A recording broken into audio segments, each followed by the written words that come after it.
here's the big challenge of life. You can have more than you've got because you can become more than you are. That's the challenge. And of course the other side of the coin reads, unless you change how you are, you'll always have what you got. I have found in my experience that income does not far exceed personal development. Now sometimes income takes a lucky jump, but sure enough, unless you grow out where it is, it'll usually come back where you are. Life has strange ways. If somebody hands you $1 million, best you become a millionaire quickly, so you get to keep the money. Otherwise, sure enough, it'll disappear. Somebody once said, if you took all the money in the world, divided it up equally among everybody, it would soon all be back in the same pockets. Incredible. Success is something you attract, not something you pursue. Success is looking for a good place to stay. So instead of going after it, you work on yourself. Personal development. See, the major question to ask on the job is not what are you getting. The major question to ask on the job is what are you becoming? See, the big question is not what am I getting paid here. The big question is what am I becoming here? Because true happiness is not contained in what you get. Happiness is contained in what you become. So that's our major subject for tonight, personal development. Of all the assignments Mr. Schoaf gave me at age 25, this was probably the most difficult. In fact, I'm still working on this one. I think it's an unending challenge to see what you can become. The next subject is called Basic Laws. And it's good to study the basics. And I call these basics primarily because they come from the Bible. Now, I'm not a theologian or a minister, and that'll be apparent. But Mr. Schoaf taught me that the Bible was a good textbook for ideas and stories and success equations, how to live the better life. I found out that was true. He also taught me that the Bible is as practical as it is spiritual, and I found out that's true. If you look at your bank account and your income and you're not happy, there are several places in the Bible to check to see what the heck's wrong so you can make the changes. And we're going to cover some of those tonight, called basics. Okay. The next subject is my favorite, setting goals. Mr. Schoaf taught me how to set goals. What a favor that was. One morning at breakfast, shortly after I met him, he said, Jim, let me see your current list of goals, and let's go over them and talk about them. He said, maybe that's the best way I can help you get a better direction started. And I said, I don't have a list. He said, well, is it out in the car or home somewhere? I said, no, sir. I don't have a list anywhere. He said, well, young man, that's where we got to start. He said, I can tell you right now, if you don't have a list of your goals with you, he said, I can guess your bank balance within a few $100s. Which he did. And that got my attention. I said, you mean my bank balance would change if I had a list of goals? He said, drastically. That day I became a willing student how to set goals. And sure enough, learning how to set goals changed my life. And I often wondered why no one had ever taught me how to set goals up until age 25. I went to high school, but if they offered it, I missed it. I went to college for a year, never heard it. I worked for Sears. Really. And to my knowledge, Sears never taught it. Right? How to set goals. So here I am, age 25, married, my family's starting, I've been to college, I'm working, and I still don't know how to set goals. But fortunately, when I was 25, I met the man who taught me how, and it revolutionized my whole life. Economically, socially, personally, it's incredible. So I want to share with you tonight what Mr. Schoaf shared with me, how to set goals. It can be a life changer. Okay. The next subject is the negative part of the seminar. Life is part negative, so we got to talk about the negative. And this subject is called diseases of attitude. Diseases of attitude.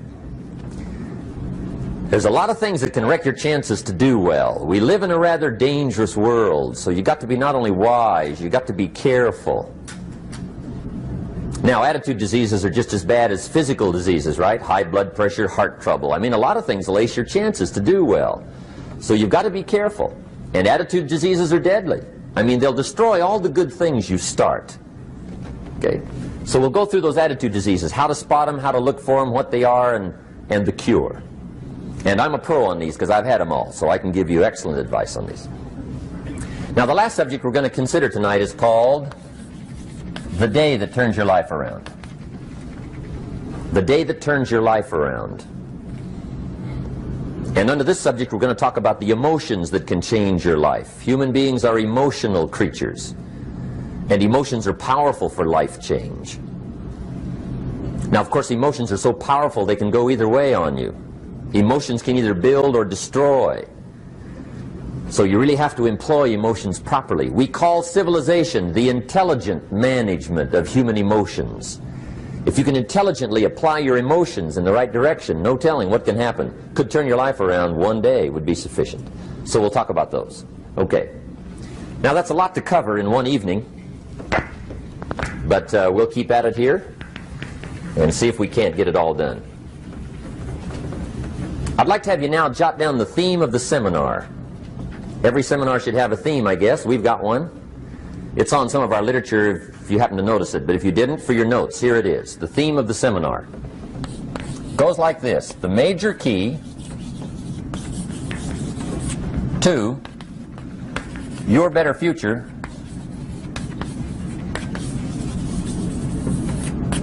is you. That's the theme of our seminar tonight. The major key to your better future is you. And I'd like to have you underline two words just to give it some added punch. Underline the word major and the word you, so that it reads, the major key to your better future is you. Now, my first suggestion is transfer this to a card or something where you can put it up, where you can see it every day. Preferably put it up where you can see it at the beginning of the day, before you go off to put the day together. This is a good phrase just to glance at, to keep in mind as you're putting the day together. It's called the silent seminar. If you'll just let this talk to you during the day, I found it to be tremendously helpful. The major key to your better future is you. For a big share of my life now, I didn't have this one quite figured out. Among a lot of things I didn't have quite figured out. Many things used to puzzle me back in those early days. I used to wonder why two people could work for the same company, one make twice as much money. Now, see, that used to puzzle me. And maybe they were the same age, graduated from the same school, live in the same community, work for the same company, with the same products and the same services. They've got the same traffic, the same problems, and one makes $1,000 a month, the other one makes $2,000 a month. Now that was my puzzling question. Why would this long list be the same and the money twice as much? I asked, what's the difference between $1,000 a month and $2,000 a month? And I don't mean $1,000 a month, right? I could figure that out. But what makes the difference? Why would one person do twice as well, 3 times as well? Speaking economically. Now, I know there's more than one way to do well. I understand that. But in this little narrow area called compensation, what's the difference? Well, back then, with my faulty thinking, I'm trying to reason it out. I thought, well, maybe time makes some of the difference, right? Some people do better because they have more time. I used to say, Harold ought to be able to do well. He's got a lot of time. If I had all of Harold's time, I could do well. Now, that's got to be dumb, right? Number one, you can't get somebody else's time. A guy says to me one time, he says, you know, if I had some extra time, I could make some extra money. I said, then forget it. There isn't any extra time. Hey, when the clock strikes 12 midnight, that about wraps it up, right? I mean, you can look around the gongs there for a little more, but it's over. You say to the guy, what are you doing? He says, I'm looking for extra time. See, they'll come and take you away, right? There isn't any more time.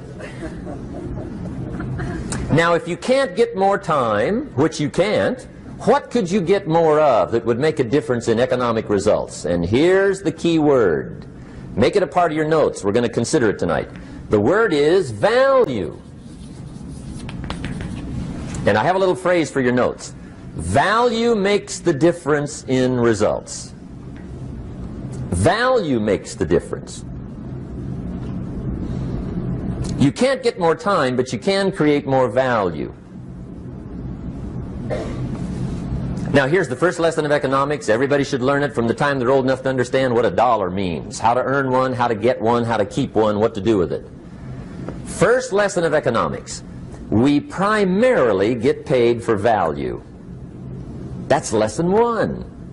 Bringing value to the marketplace, that's how you get paid. You don't get paid for the time. I know it takes time to bring value to the marketplace, but you get paid for the value, not the time. Now, since that's true, here's one of the key questions of the evening. Is it possible to become twice as valuable at the marketplace and make twice as much money in the same time? Could you become 3 times as valuable? Make 3 times as much money in the same time? Is that possible? The answer is yes, if. And it's always if, right? Life is known as the big if. Harry Truman once said, life is iffy. How true. And here's the big if we're going to consider it tonight. It's possible to do much better at the marketplace if you go to work primarily on yourself. And that's the theme of our seminar tonight. Learning to work primarily on yourself. People have asked me for the last 24 years, how do you develop an above-average income? And the answer is, become an above-average person. Develop an above-average handshake. Some people want to be successful, they don't even work on their handshake. As easy as that would be to start on. They let it slide, they don't understand. Develop an above-average smile. Develop an above-average excitement. Develop an above-average interest in other people. Develop an above-average intensity to win. See, that'll change everything. Probably one of the most frustrating experiences in life is looking for an above-average job with above-average pay without becoming an above-average person. It's called frustration.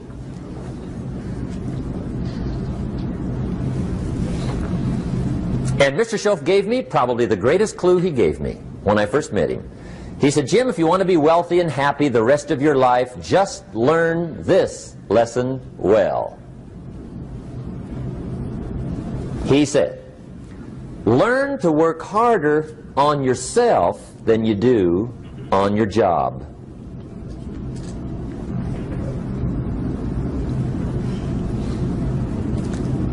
Then Mr. Schoaf gave me probably one of the most important clues among so many things he taught me, but this was in those early days. Mr. Schoaf was very kind, but he was also very abrupt. And he had these interesting questions to ask. I'm giving him a little rundown one day on how things hadn't worked out for me. He said, Mr. Rohn, I've got the answer for you if you will listen carefully.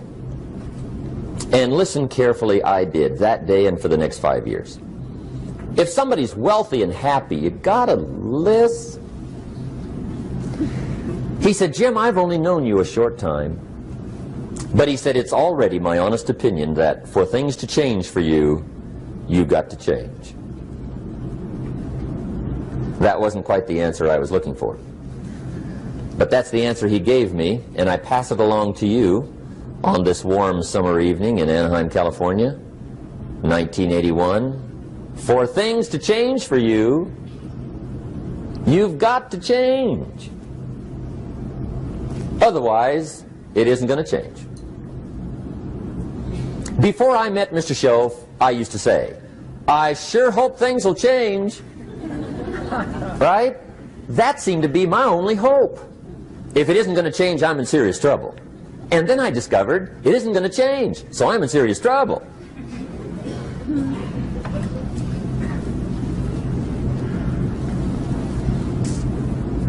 See, I can tell you what the 80s are going to be like. You have dropped into the right place.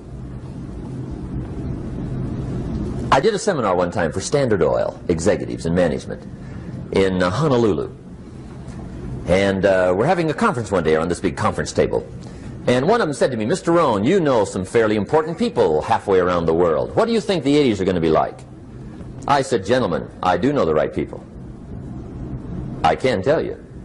So they all listened very carefully. And I said, gentlemen, based on my wide experience, I can really honestly say to you, in my opinion, in the 80s, it's going to be about like it's always been. Aren't you glad you came? That's inside. I don't pass that around just everywhere. Now, of course, I said that to make a point, but I also said it because it's accurate. It's going to be about like it's always been. It isn't going to change. The tide comes in, and then what? It goes out. For 6,500 years that we know of, recorded history, and probably long before that. So it is not going to change. It gets light, and then what? It turns dark. 6,500 years. See, it's not likely to change. And we're not to be startled by that. If the sun goes down, the guy says, what's happened, what's happened? It means he hasn't been here long, I guess, right? It always goes down about this time. The guy says, well, I don't like that arrangement. Well, you got to talk to somebody besides me, right? It gets light, then it turns dark. In rotation, the next season after fall is what?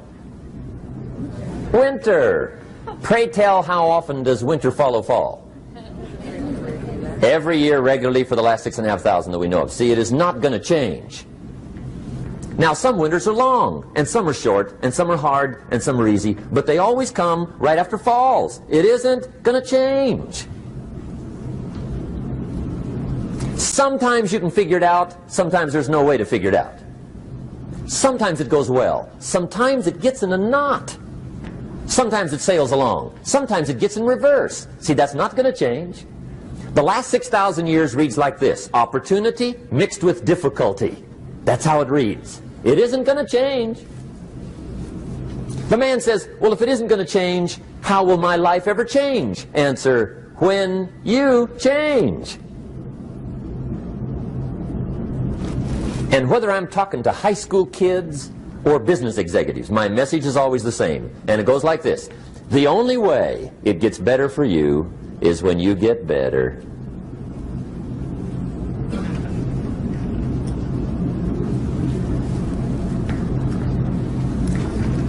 Let me give you the 4 major lessons in life to learn. Here's 4 majors. It's good to study the majors. In our weekend seminar we teach, some people don't do well because they major in minor things. You've got to be on the lookout. At the end of every week, end of every month, you've got to check, make sure you're not spending major time on minor things. We go through that whole series. Majors and minors.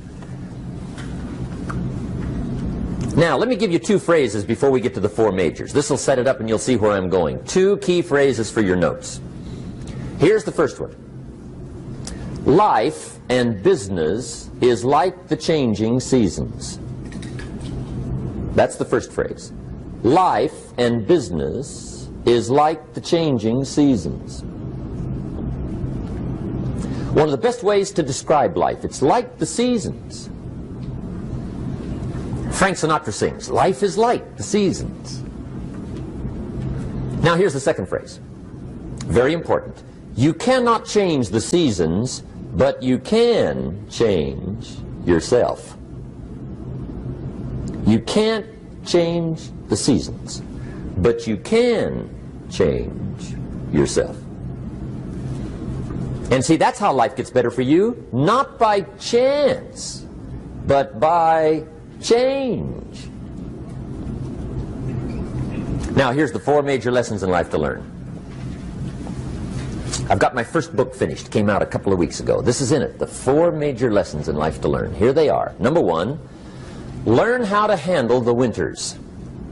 That's lesson 1. They come right after falls, with regularity. Some are long, and some are short, and some are hard, and some are easy, but they keep coming. You must learn to handle the nights. They come right after days. You must learn to handle difficulty. It comes right after opportunity. You must learn to handle recessions. They always follow progressions. For the last 6,000. See, it isn't going to change. The lesson you must learn is how to handle it. And there's all kinds of winters, right? The winter when you can't figure it out. The winter when it all goes smash. The winter when it turns belly up. The winter when it won't work, when you've run out of money and you've got a broken heart. See, those are winter times. There's all kinds. Economic winters, social winters, personal winters. When your heart is smashed in 1,000 pieces and the nights are unusually long, your prayers seem to go no higher than your head. It's wintertime. Barbra Streisand sings, "It used to be so natural to talk about forever, but used to be's don't count anymore. They just lay on the floor till we sweep them away. You don't sing me love songs, and you don't say you need me, and you don't bring me flowers anymore." A song of winter. But see, the disappointments come. Those are normal. That's part of life. But the question is, how do you handle it? How do you handle the coming winters and the disappointments and the down times? Well, you can't get rid of January by tearing it off the calendar. But here's what you can do. You can get stronger, you can get wiser, and you can get better. The winters won't change, but you can. And that's how life changes for you. See, before I understood, when it was winter, I used to wish it was summer. I didn't understand. When it was hard, I used to wish it was easy. I didn't know. And then Mr. Schoaf gave me a part of his very unique philosophy when he said, "Don't wish it was easier, wish you were better." See, that triggered my whole life change. Don't wish for less problems, wish for more skills. Don't wish for less challenge, wish for more wisdom. That's the key. So that's lesson one, learn how to handle the winters. Here's lesson two, learn how to take advantage of the spring. That's the second one. Spring is called opportunity. And spring follows winter. What a great place for it. If you were going to put it somewhere, that'd be the place to put it, right after winter. And pray tell, how often does spring follow winter? Every year with regularity, 6,000. You can almost count on it. See, opportunity always comes. Days follow nights. Isn't that terrific? Opportunity follows difficulty. But here's what you must learn to do. Underline these two words in that key phrase. Take advantage. Underline those two. You must learn to take advantage of the spring. See, just because spring rolls around is no sign you're going to look good come fall. You got to do something with it. In fact, you have to get good at one of two things in life. Planting in the spring or begging in the fall.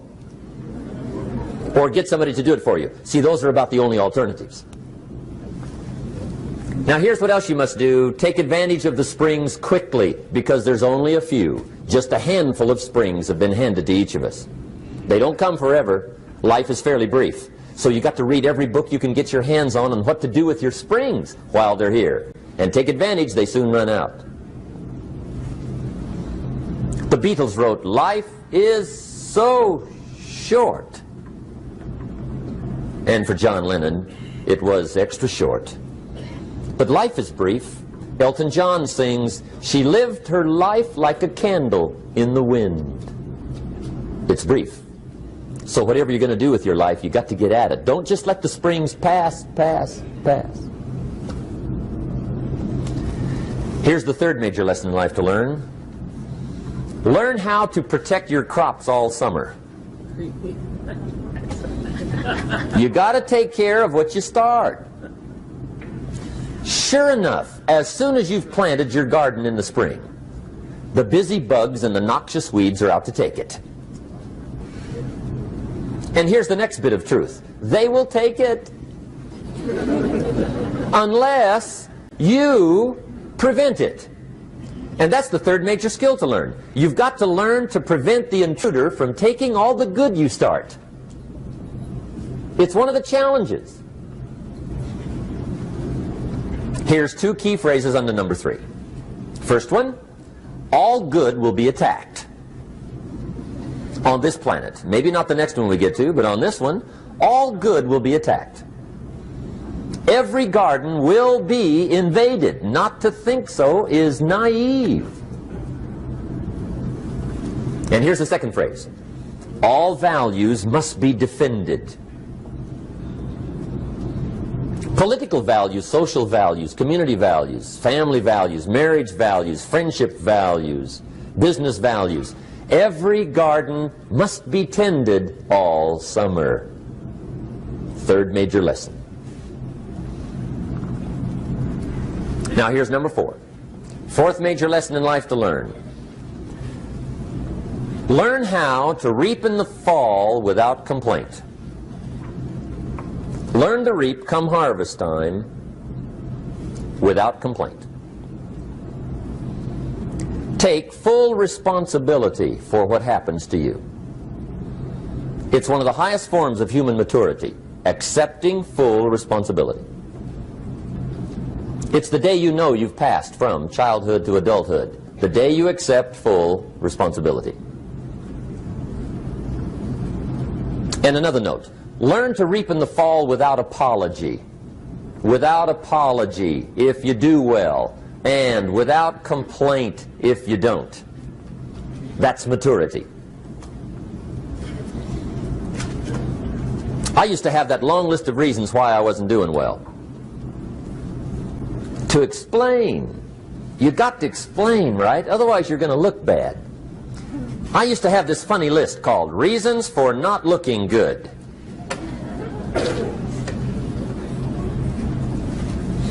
I used to blame the government.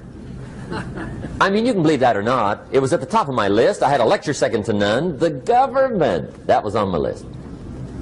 I used to blame taxes. Look what you got left after they take everything. And they expect you to do well. That was on my list there. Prices, that one's easy, right? You walk into the supermarket with $20, come out with a little half bag. So I had that on my list. I used to blame the weather. I blamed the traffic. I used to blame my car. I blamed the manufacturers. I used to blame the company. I blamed company policy. I used to blame the training program.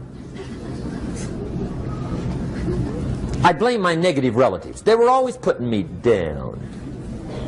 I blame my cynical neighbors. They're just selfish, looking out for themselves. Won't loan you money? They were on my list.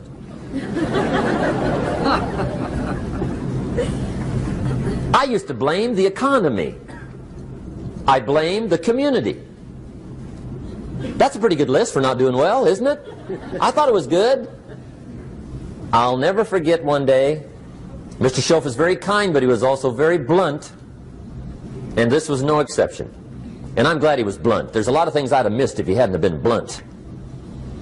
One day, with sort of a curious look on his face, he said, "Jim, just out of curiosity, tell me, how come you haven't done well up until now?" Excellent question. I thought, well, so I won't look too bad, I'll go through my list. And this list I just gave you, I put that on him. And he was very patient. He let me go through the whole thing, the government, the weather. I went through this whole thing. When I finished, he looked my list over very carefully. He said, "Mr. Rohn, big problem with your list. You ain't on it." How brilliant.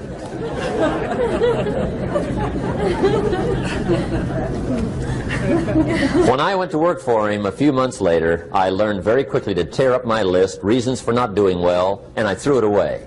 And I got me a fresh piece of paper. And I put one word on it. Me. There's a Black Heritage spiritual that says, "It's not my mother nor my father, nor my brother nor my sister, but it's me, oh Lord, standing in the need of prayer." See, I used to blame everything outside. And then let me give you a little philosophy that helped turn my life around. For your notes, here it is. It's not what happens that determines the quality or the quantity of your life. It's not what happens. And the reason is because what happens happens to about everybody. No different. The sun went down on all of us last night. A common event, a happening. And I found out that the same things can happen to two different people. One gets rich and one stays poor. Why is that? It's because it's not what happens, but rather it's what you do that changes everything. So that's a key phrase. It's not what happens, it's what you do. What happens is about the same. You might put that in parentheses here. Same. What people do, that's what's different. Anything can happen, right? Everything can happen. I've heard all the stories. I've been one of the stories. Hey, we could all tell stories all night long, right? Happenings. Anything can happen. Have you heard of Murphy's Laws? Anybody here heard of Murphy's Laws? Okay, most of you have. Murph had these laws. One of them was, if anything can go wrong, it will.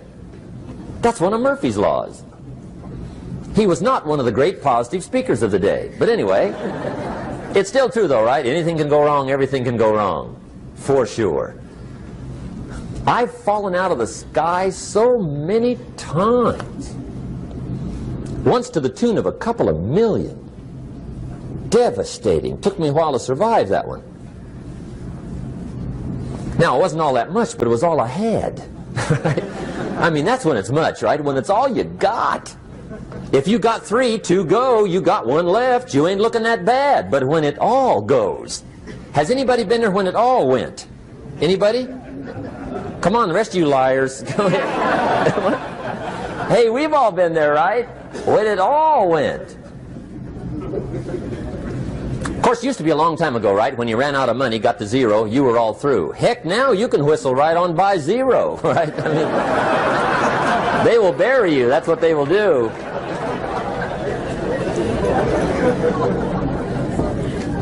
But see, those are the happenings, right? Everything can happen. Anything can happen. But it's not the happenings. It's what you do about it.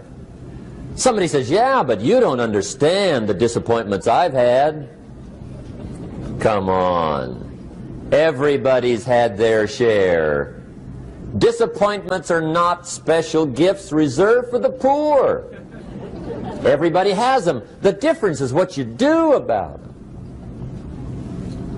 It's not the weather. I used to blame the weather, and I discovered it rains on the rich.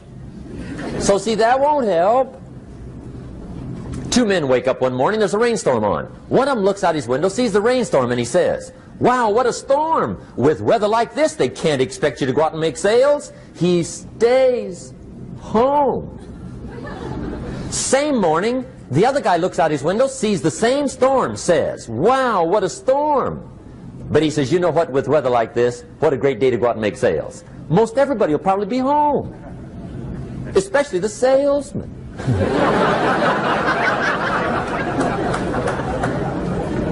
See, that's the difference in how your life works out. It's not what happens, it's what you do. So here's one of the key questions of the evening. Starting tomorrow, what are you going to do that'll make a change in your life's direction? Good question. What are you going to do starting tomorrow that'll make a difference? Now see, if you don't do something starting tomorrow that'll make a difference, guess what? It's gonna be the same. And see, that way you can guess what the next 5 years are going to be like. Look at the last 5. Because the next 5 are going to be like the last 5 unless you, major key, tomorrow, change it all. Or change a little, or change something, or don't change. It's choice time. You can do whatever you want. But it's nice to know any day you wish you can change your whole life.